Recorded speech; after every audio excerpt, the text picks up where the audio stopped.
And now it's time for our keynote address. Every year, the senior class has the opportunity to choose one of the university's smart, interesting, and dynamic teachers to be the keynote speaker. Unfortunately, all of them were unavailable this year.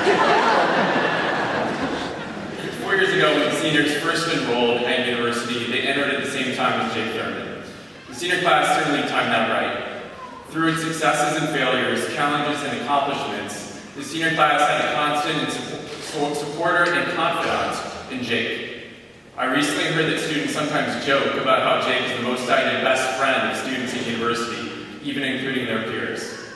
This is actually no surprise. Always approachable, he exudes warmth, kindness, empathy, and a deep desire to make the lives of all the students better. We are very fortunate to have him at the university, and the senior class is extremely lucky to have shared so many moments and memories with him. Here is one of the best people I know, and this year's keynote speaker, celebrating his birthday today, Jake Thurman.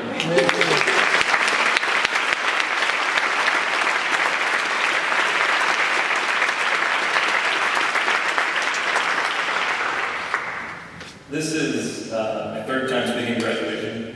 Thank you, Tom, for that introduction. For the first two, I was the MC, and countless people have come up to me since and told me that I was the best person that ever did that job. And after listening to the first part of this, maybe with except for the last 15 seconds or so, I believe it. It heartens me to know that no matter how poorly this goes, I still have that title of best MC. So thanks, Tom, for gliding well under the Anyway, since the students had selected me to do this today, I've had precisely two overwhelming feelings about this keynote. It goes without saying that I was really honored. I don't know how much they thought about it when they voted, but I assure you I've thought about it quite a bit since. You selecting me to do this means more than you know. Thinking for just a split second on this first feeling precipitated the second emotion, panic. Sheer fetal position-inducing panic. What could I possibly do or say that would do justice to this moment and the honor which you bestowed upon me? Well, it goes nothing. 4 years ago this August, most of us started school together. You were freshmen and I was what felt like a first-year teacher all over again. We were, all of us, nervous and eager. We were sure that we were unsure about what exactly we were getting into. Of course, we had our ideas about what was to come. I'm sure some of them turned out to be accurate, and many of them probably weren't, but we figured all that out together. And throughout the last 4 years, and despite the fact that you're students and I'm a teacher, that initial adjustment to life at university was just one of the countless things we've been lucky enough to experience together.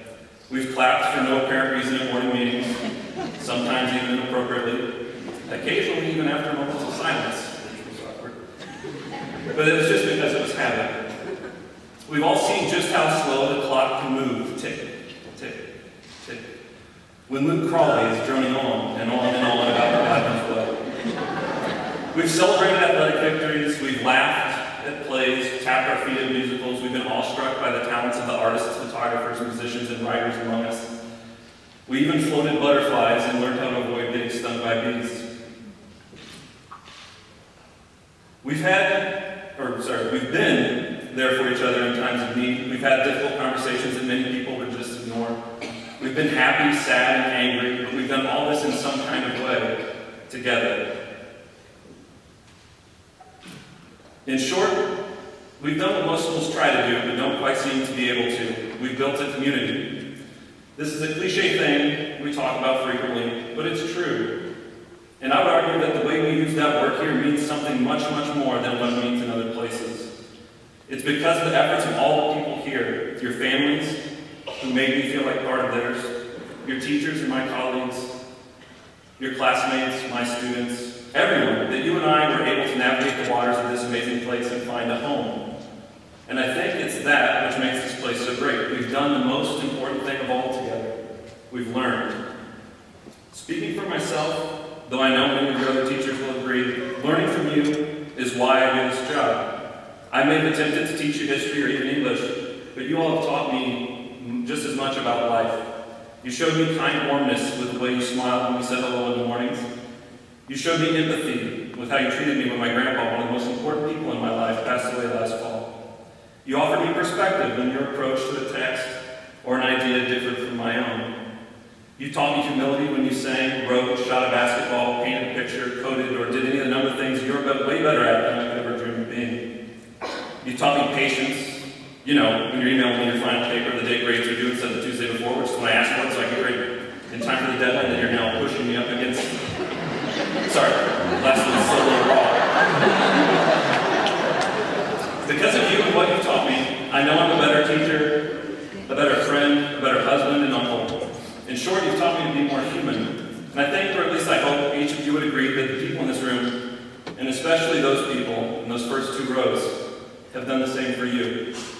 It's that learning what it is to be better at being you that this place somehow does, which I think is kind of a point, or at least a point, of getting up every day and making your way as you hurtle through space on what, to us anyway, is a giant rock. It's that which we've learned about together and from one another. Because of that, I think we're all better prepared for what comes next. I'm better prepared to be a teacher and mentor, and you're better prepared to be students and stewards of the communities that are lucky enough to receive you in the fall. My favorite book, or one of them, it's at least the book I've read the most, so I guess that counts for something, is Siddhartha by Hermann Hesse. Some of you were lucky, I guess, enough to have had it assigned to you in English class this year. If you haven't read it, either because it wasn't assigned to you, or quite likely for some of you, it was assigned, you just didn't read it anyway. You should. It's a book about the life of a man in ancient India, born the son of a Brahmin priest. The story follows him as he rejects his upbringing and weaves his way from experience to experience and teacher to teacher on a quest for enlightenment. What I'm about to say might qualify as a spoiler, but the book was written in 1922. You had your chance to read it. Besides, it's one of those books that knowing what happens in the end actually makes the rest of it that much better. So in a way, you're welcome. At several points in the story, the economist character, Siddhartha, having learned what he can from a teacher, moves on. In one such instance, after he spent years as an educated Brahmin, a wandering ascetic, and a follower of the Buddha, he meets a wealthy courtesan whom he wishes to learn from.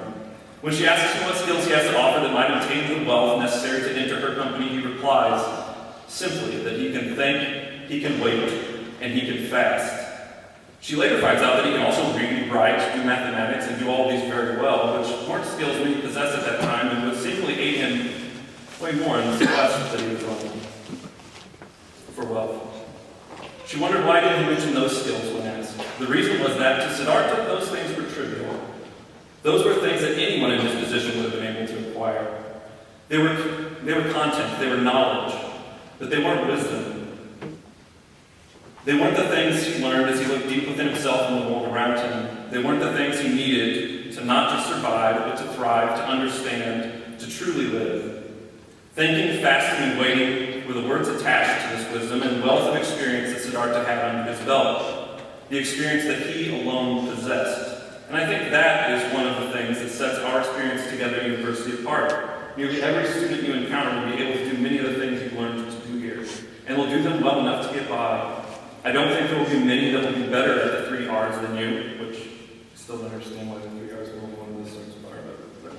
But anyway, you and your college classmates will possess many of the same basic skills and bits of knowledge that you picked up over the last 4 years. Your advantage, your thinking, fasting, and waiting, is the humanity you'll enter with. It's the compassion you've shown to you and repaid by you for the last 4 years. It's the sense of community and belonging that engendered a deep understanding and care for one another. It's the realization that your experience on earth isn't just yours. It's the things you've been doing every morning around 10 o'clock that other people at other schools haven't gotten an opportunity to do. It's the realization that you, with all the brilliance and wonder you possess, are not able to do this alone. Beyond that, it's that you no longer even want to. Look hard within yourself and you'll realize the larger plan behind those morning meetings you begrudgingly trudge to in sub-freezing temperatures. That larger plan helped expose what was already within you. It exposed your inner need for one another, for community. It cultivated that which sometimes our society tends to bury deeply and callously beneath layers of competition, selfishness, and hatred. It made me think, and with the rampant technical difficulties, it often made me wait. As for the fasting part, well, that doesn't really happen at university.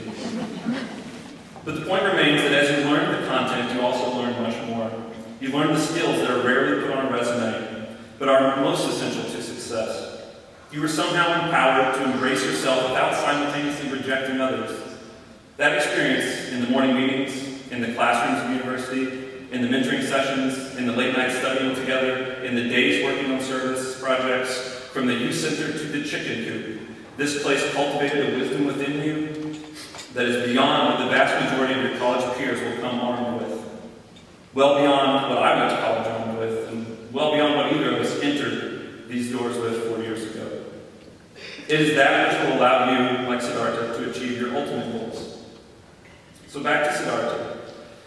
He was not truly able to obtain his ultimate goal until he slowed down, until he stopped seeking.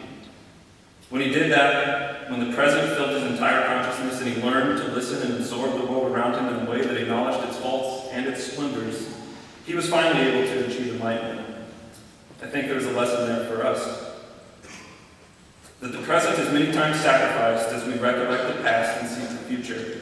If you think about your time here, how much of it did you spend planning for what was coming down the pike?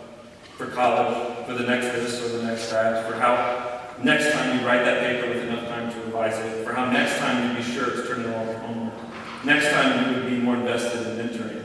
What about remembering the past when this or that was better, or perhaps sometimes worse, allowing that to affect your current experience? It seems that always the present is competing with the past and having to live up to the future. But I'm not sure this is really fair. The clouded ways we remember the past or project into the future can invite hyperbole. As for the past, our memory, as good as we think it is, isn't perfect. The versions of events we play over again in our heads are most likely flawed. Some of us embellish our stories consciously to get laughs, to impress, maybe even to just remember things the way we wish they would have happened. It's not those embellishments that really concern me, though. What concerns me more is the way in which our memories are manipulated by time without our consent. Sentimentality and romanticism can unite with temporal distance to devour our true pasts with the same efficiency as negative emotions like hatred or feelings like melancholy.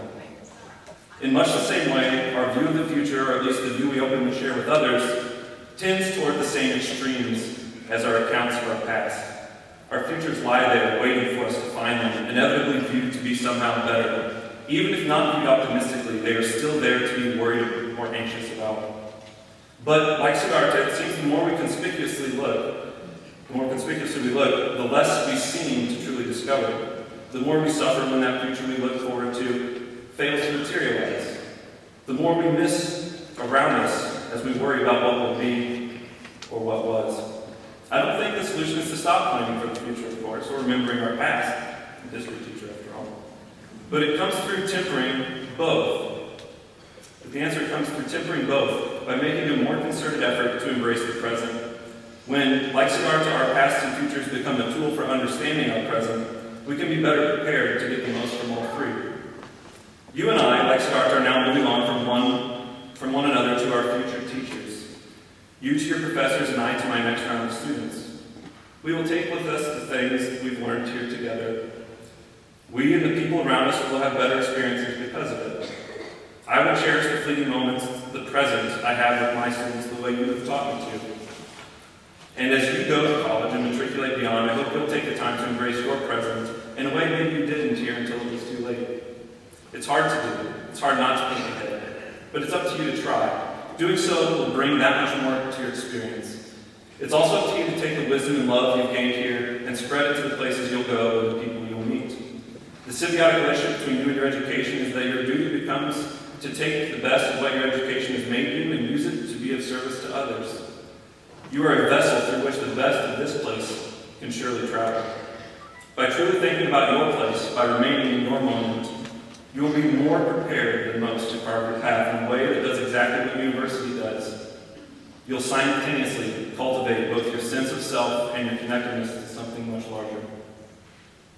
In another of my favorite books, The Road by Cormac McCarthy, a father and son are engaged in a journey through bleak, post-apocalyptic America. All they have is each other. The father speaks repeatedly of the two of them as the people who must, quote, carry the fire. The fire in this case is literally the flame they use for heat and survival, but it's also fire in the Promethean sense. It's the light of civilization, of humanity, of, in their case, all that's left of what is good and true. And it's only capable of being carried by those who are good and true themselves. The fire is the love that makes this human experiment possible. So as you leave us, as you move to that future you vaguely conceived of when we started school together 4 years ago, I hope you remember this place, remember me, remember your friends in the front rows. But I hope you'll temper those reflections by enjoying your moments to the fullest, by using the wisdom you learned here to make moments matter. Because it is you that must embrace the present and conceive of yourself in the context of the bigger picture.